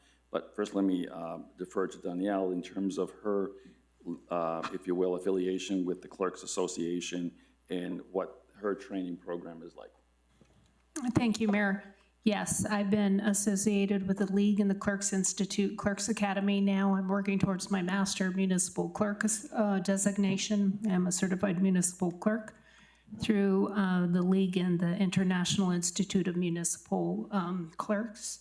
So we take quite a bit of advantage of those courses and what they offer. We do have, through the Self-Insurers Fund, schedule some training, so all of staff, minus a few folks who have joined. Most recently, they're all OSHA certified. We do safety training. We've done workplace violence. We do have to get updated on our first aid, but we do have and continually use them on a regular basis because it's just amazing. I mean, we pay for it as part of our membership to the league, so we want to make sure that we take advantage of everything that they have to offer. Thank you. And with that being said, I would just also point out, Trustee, that we also utilize, what's Chuck's last name again, John? Thomas. Yeah, Chuck Thomas, who is with the municipal league, but also would contract with us on many of our, if you will, water trust grants. And so he provides either technical assistance for us and/or, because he is on contract as well, helps us develop those proposals going forward. And I know that on many occasions we have utilized Brendan Williams, who is also on contract with the municipal league. We've used him to do training. As a matter of fact, our planning and zoning group, I'll defer to Shanna, you can further elaborate on what you all had done. Mayor Rael, Trustee Edward, yes, we just in the last 2 weeks did a Planning and Zoning Commission training, and that was through Mr. Williams, associated with the Municipal League. I also consult with them on planning and zoning matters. They have great connections to all the other small municipalities across the state. So when I have a question about, well, how does another small municipality approach this planning and zoning issue, they're my first stop because they're just a huge repository for that knowledge. So I don't know that I use trainings from them outside of what the Planning and Zoning Commission went through last week, but they are a wealth of knowledge on planning and zoning for sure. And I would defer, Tammy, from your tenure of being here, I'm assuming you probably taught the class at the municipal league, but any relationships with the league in terms of the finance side of the house? Mayor, trustees, yes, so I was part of the municipal league as well. I was able to utilize and attend the GFOA group and sessions. Also, not through the league, but also obtained my New Mexico Public Finance Professional Certification as well. So there are a lot of opportunities and there are a lot of different trainings that are available. But yes, those are a lot of trainings that are there, and we have looked at every year to see what we can benefit from. So I think, yeah, we are certainly connected, and obviously we pay dues to the league, and it's always helpful to be able to get to the league meetings. As a matter of fact, we have the municipal day at the legislature here coming up the first part of February, and that's really, from my perspective at the trustees and mayoral level, utilizing the league to help us identify legislation during the session that may be helpful or hurtful to the village, or opportunities for us to influence legislation. They do offer a tremendous amount of support because they're right there. And so I think, Danielle, when is that municipal league day? It is, Mayor, I believe it is the 4th and 5th. So it is a Wednesday night gathering, and then the Thursday morning half-day presentation, and then the afternoon if we should choose to go to the Roundhouse and kind of do some lobbying or visiting with our legislators. And I would recommend, I mean, last year I think we all went, is that right, Trustee Kiefer? we're all there, and so I don't know if you've planned on spending a day out there or two, but certainly that is a way to show the colors, if you will, of the legislature and wave the flag a bit. And we all have relationships with different folks, obviously, in the elected world in Santa Fe, so it always helps to have a strong presence there. Anyway, with that, any other questions? Trustee Kiefer, trustee? Well, thank you very much. I would say we'll go now to trustee reports. The Board of Trustees will take no official vote or other official action on these. These are reports from the trustees, and so Trustee Edwards, we'll start with you. Oh, man, I don't know what to report. I've only been doing this for about a couple weeks now. But I will say I really appreciate Danielle. You make me good when I can be good. And you knock off all my rough edges. I appreciate that help and everybody else's and their spirit of getting things done and moving into the future and making a difference. So I just want to, that's my report, and I look forward to this upcoming year. Thank you very much, Trustee Edwards, and we welcome you as well, and we thank you for your service to the community as we move forward through your term. So then I'll now defer to Trustee Kiefer.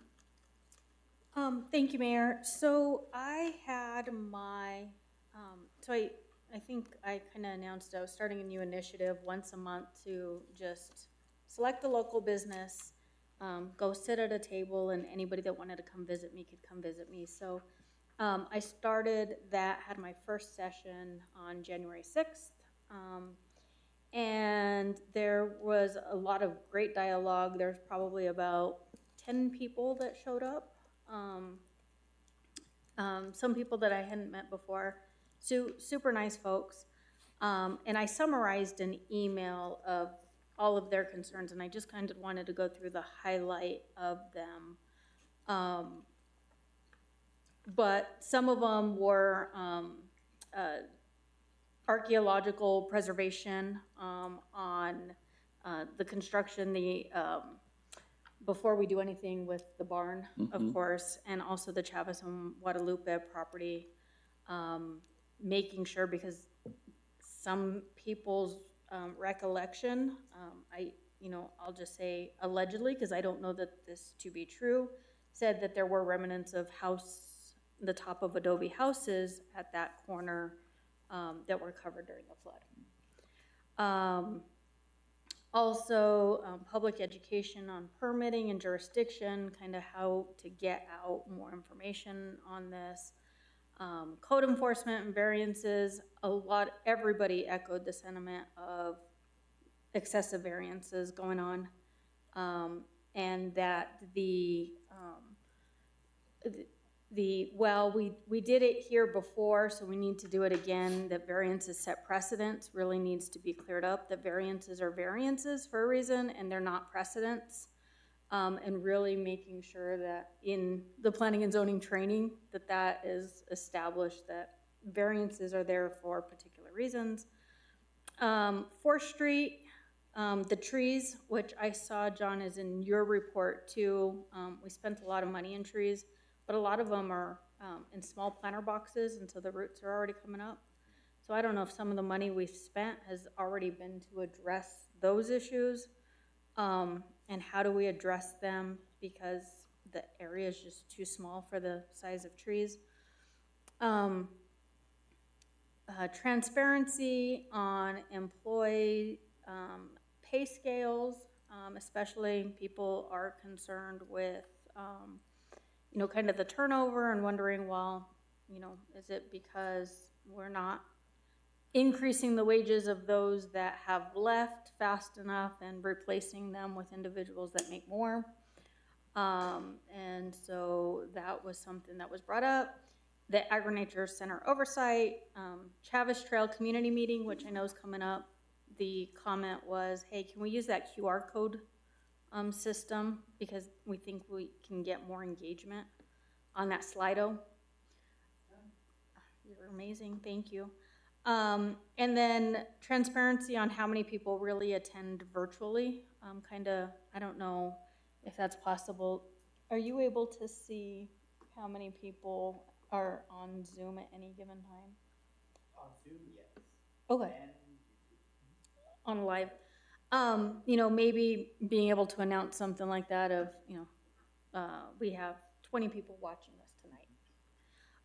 But one of the biggest things that I think was the most compelling that I think we need to really look at, because it's very concerning, is the Fourth and Osuna properties. Lots 1, 2, and 3 that are now owned by the county, where the apartments reside. It is of the opinion, and again, I don't know this to be fact, but I think something that we need to look at.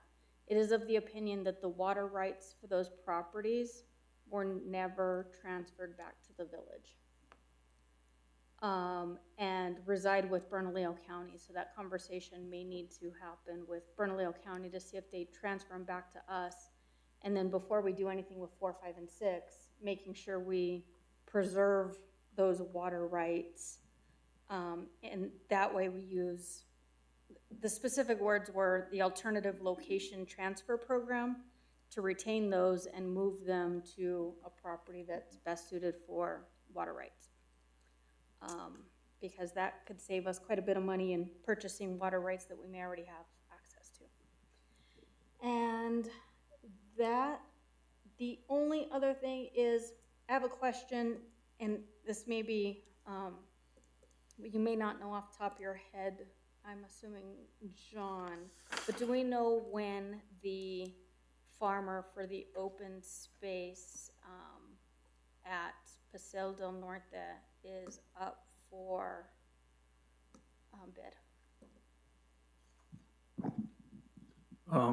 Trustee Kiefer, Board of Trustees, I don't know it off the top of my head, but I know when it was procured, that there was a date. I want to say it was the first year we were there, so I don't know if it's a 4-year contract with 1-year renewals. Trustee Kiefer, I looked into this. I think we have another year, and with the current, if you will, farmer. And so this is a good time to have that conversation.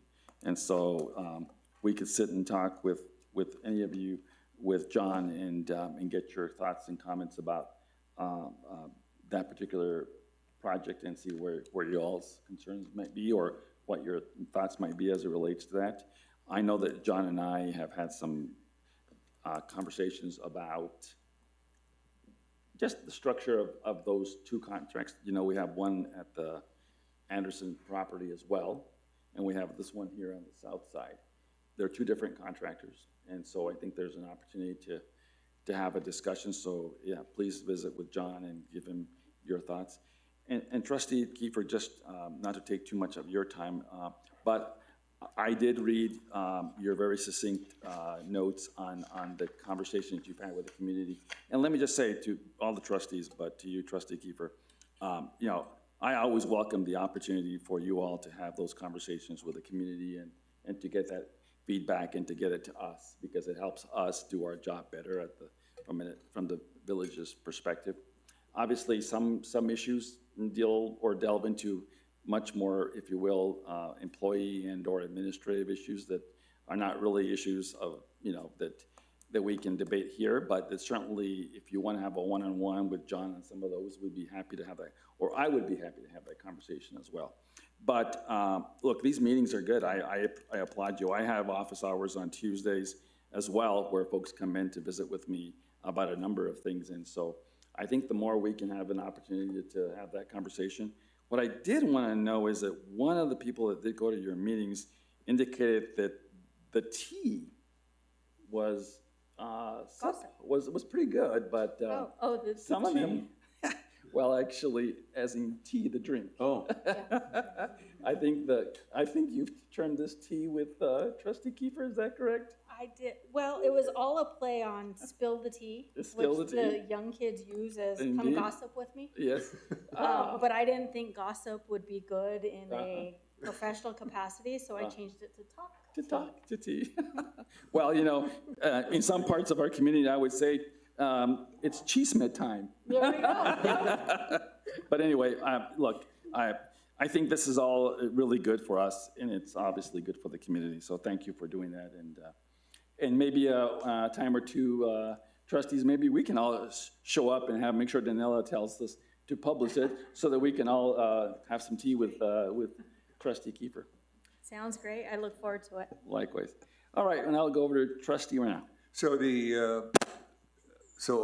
over the last month or so, I've had an opportunity to talk with some parents about APS, and again, I'm kind of focused on this for a while here because we have construction going on at Taylor. We have a new school that went into Taft that's now Coronado. I had a very candid and open discussion with Rebecca Betson, who's the new member of the school board. It so happens now that she has been elected the vice chair of the school board. And, and our kind of tenor of the conversation was, how do we create better opportunities for collaboration? And she is, and she's very interested in making sure that we can get this done. We talked about the possibility of opening up the schools to the community.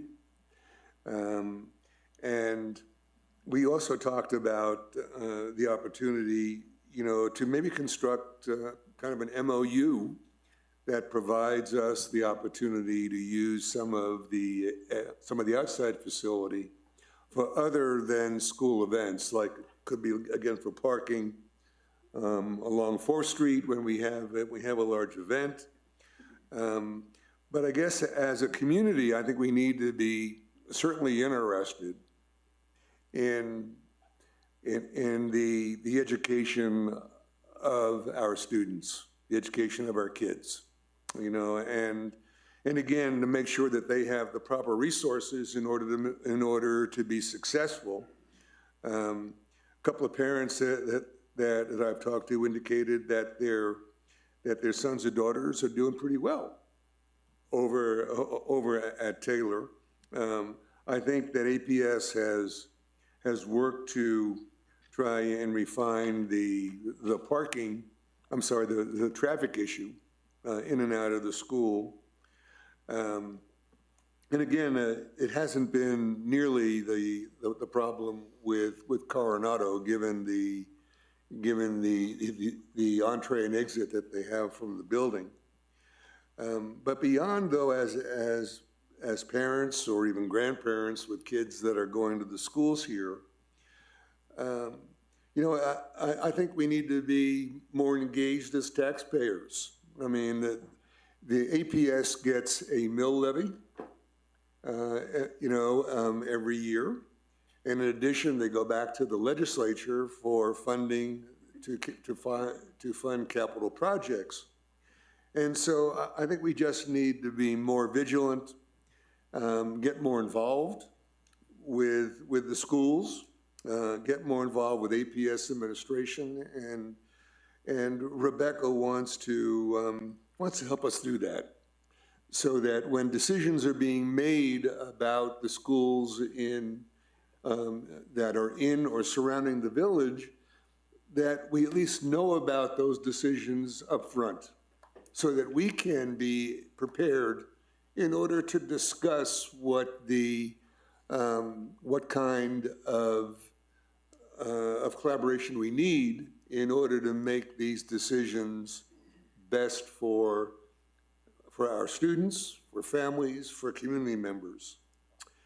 And I guess the last part of that discussion is that, this is kind of, there's a new board. And probably people in the room have heard about the board that now has a majority of folks who were supported by the Teachers Federation in order to get on the board. And Rebecca said, no, we're independent and we represent our districts. okay? And she is representing our district. And so I would urge you to reach out to the schools in the village, and even the ones that are outside the village. We also have a new school coming in again at the corner of Second and El Pueblo. It's going to be a charter. But we need to be involved in those schools to let them know that the community is in support, and also to be able to help us on the board define any kind of issues that people see in the way that traffic flows through, in the way that potentially has a hazard safety problem. In terms of walking, again, I see a number of kids walking on Guadalupe Trail, and that can be dangerous if a vehicle is not being attentive to the roadway. So I just urge us all to become a lot more vigilant and a lot more focused on helping the schools to become successful.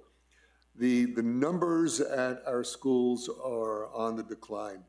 They've been on the decline for a while, okay? And so we need to be able to make sure that these schools are not only succeed but thrive, so that they invite other students to come to their school as opposed to a school that may be outside of the area. But anyway, that's the end of my report. All right, thank you very much, Trustee Reina. With that being said, look, I think we've got the start of a new year. We've got some opportunities here to do some good things for our community, and certainly the school piece of it with a new school board member and a fresh set of eyes. I find her to be very interested in trying to be more collaborative. And so I'm hopeful that that really helps, and that does in fact come to fruition, because I do think that they're obviously a part of our community. And so with that, I would just say that we have an opportunity here in the next 30 days to work our legislators, et cetera, to see if we can get some funds for some of the projects that we're working on in the community, and try and get some results as it relates to funding, especially as we look at the, if you will, all the assets that the village has. One that I want to bring all to your all's attention, and we'll see if it comes to pass, but if you all recall, and Trustee Edwards, you may have been on the audience when this individual presented to the board here some time ago, but Mr. Padilla is an individual who on his own has been really working to try and establish a memorial, a veterans memorial in the North Valley, if you will, for all of the individuals who have served our country that are from this part of the county.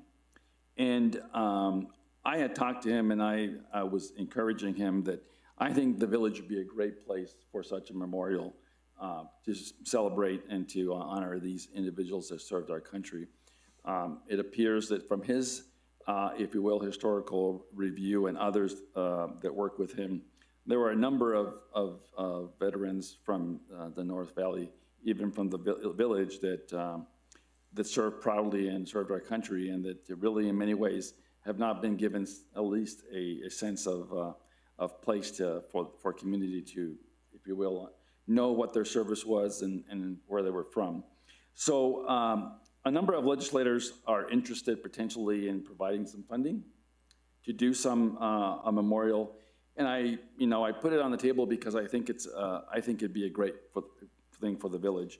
And so as we move to the legislative session, we'll see if that comes to pass. But I just wanted to raise your attention. Obviously, our ICIP list that we all approved here is before the legislators and the governor's office. And so we'll see how that works its way through the process in the next 30 days.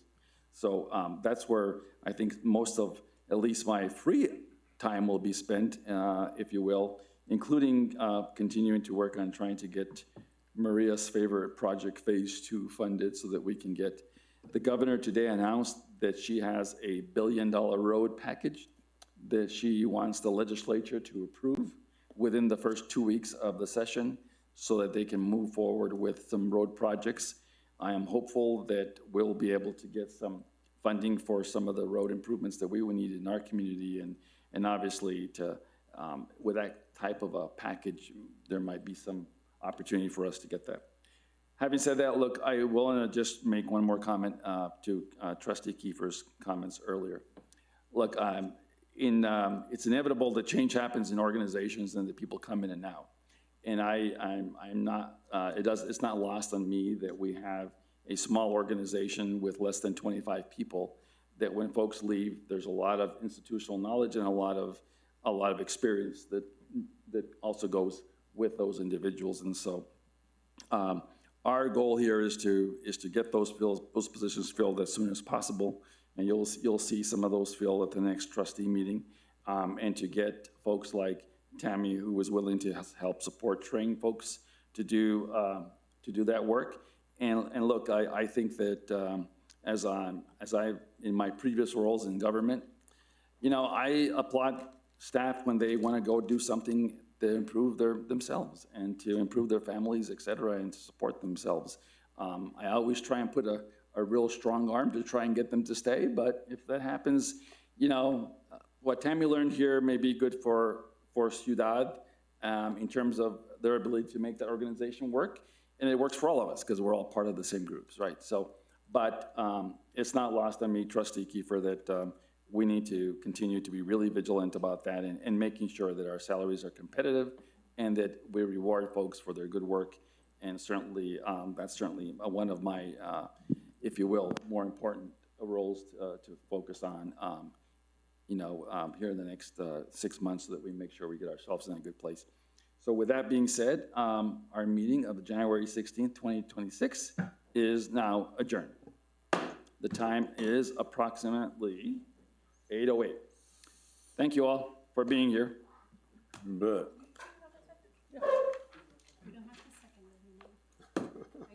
What's that? Oh, that's true.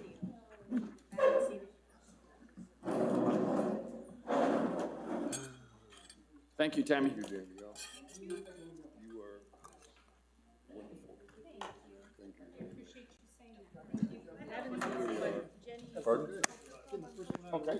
I mean, I had more to say, but I didn't think you wanted to hear it through other municipalities, you're consulting. Really? And Okay. you're at the top of the list. You really are.